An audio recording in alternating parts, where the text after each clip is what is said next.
My name is Walid Shu'aibat. I come from two parts of this world. My mother is an American. Met my father in Humboldt State College. Now it's Humboldt State University in California. She fell in love with my father. And she was 9 months pregnant after she got married with me, and she decided to take a trip to the Middle East for a visit. And during that visit, she gave birth the first day she arrived in Bethlehem, Israel. And she wasn't permitted to go back to her country. She couldn't use her return ticket. She was given this child with a birth certificate that says father Muslim, mother Christian, the son Muslim. So my religion was decided for me instantly at my birth. I didn't have a choice in that matter. I grew up from two sides of the family, an American family and a Middle Eastern culture, Arab culture family. My Arabic grandfather, he was a Mukhtar, the chieftain of the village of Beit Sahour-Bethlehem. He was a friend of a notorious figure by the name of Haj-Ameen Al-Husseni. I don't know if you've ever heard of this figure. He was the Supreme Muslim Council. He was a regular guest at my grandfather's house. Haj-Ameen is also seen with photographs with Adolf Hitler on the eve of the final solution to the Jewish problem. In fact, Haj-Ameen Al-Husseni urged the Hungarian Prime Minister of Foreign Affairs not to allow 500,000 Jews to go back to the land of Israel. All 500,000 Jews died in the Holocaust as a result of his plea to the Hungarian Prime Minister of Foreign Affairs.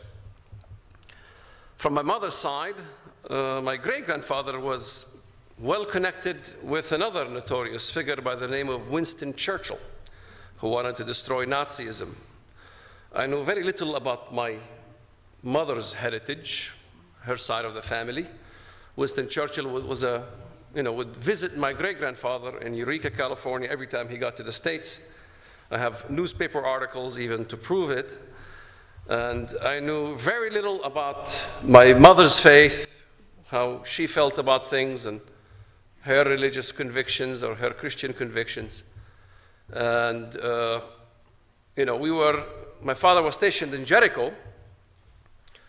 And in Jericho, I remember at 6 years old, I remember the 6 Days War.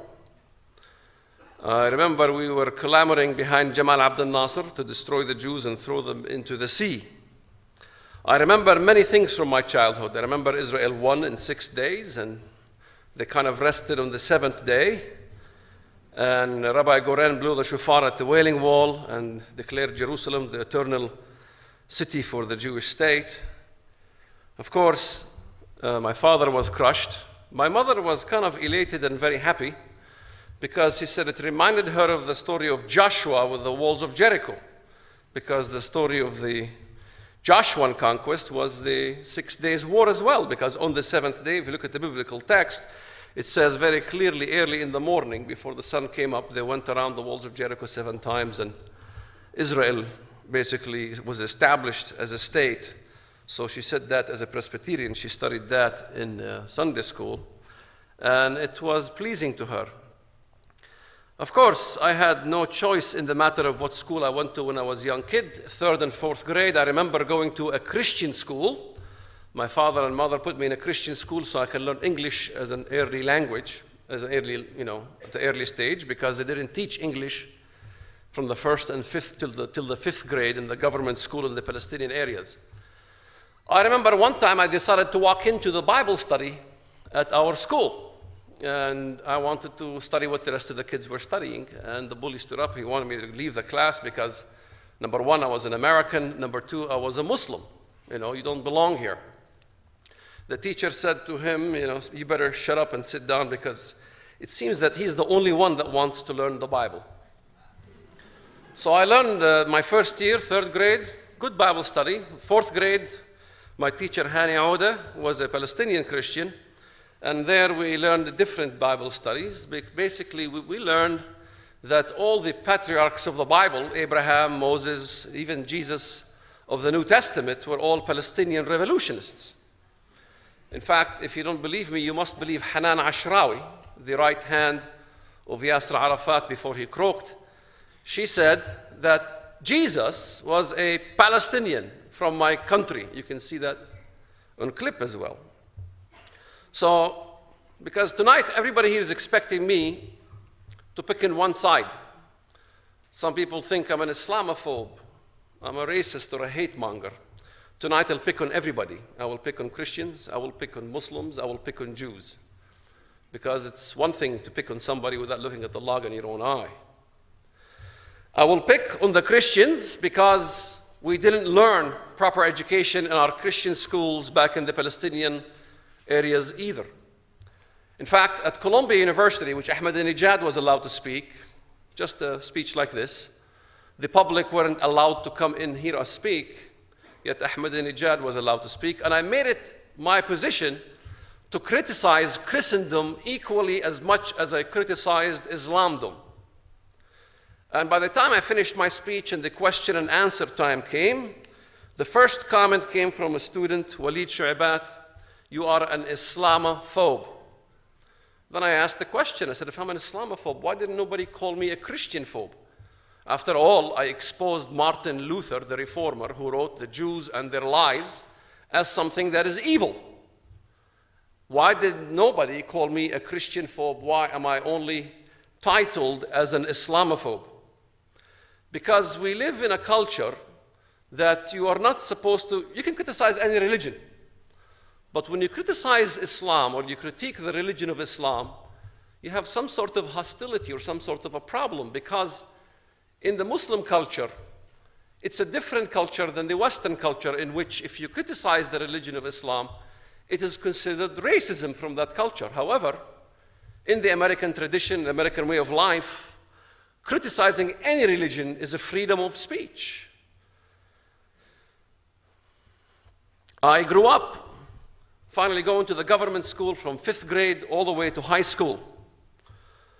And by the time I reached high school, I remember my educators, Sheikh Naim Ayyad and Sheikh Zakaria, graduates from Al-Azhar University of Egypt. Al-Azhar University of Egypt is the largest university in the Middle East that graduates Muslim scholars and Muslim clergy.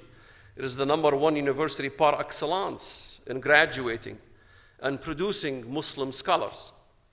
And by the time I got to high school there, I learned the art of martyrdom, the art of shahada, that the most noble thing in your life is to die as a martyr. In fact, I remember the very verse in the Quran that we had to learn in school. وَلَا تَحْسَبَنَّ الَّذِينَ قُتِلُوا فِي سَبِيلِ اللَّهِ أَمْوَاتٌ بَلْ أَحْيَاءٌ عِنْدَ رَبِّهِمْ يُرْزَقُونَ. Do not think that the ones who die in the cause of Allah are dead, but are alive with Allah, receiving His blessings. What kind of blessings? No, it's not 70 virgins. It's 72 mansions with 72 beds, and on each bed 72 virgins. In fact, we learned eschatological education as well, because I get also criticized for my speech regarding Christian or biblical eschatology. Walid talks about Jesus coming back and creating Armageddon. I get all these kind of criticism. However, I remember my Islamic eschatology that I memorized it even in the Arabic language from the Hadith. لا تقوم الساعة حتى تغلب طائفة من المسلمين طائفة من اليهود قيل أين يا رسول الله قال في بيت المقدس وأكناف بيت المقدس.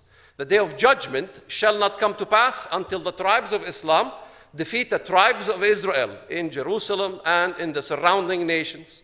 And then the trees will cry out and the stones will cry out. The gharqad tree will cry out, there is a Jew hiding behind me.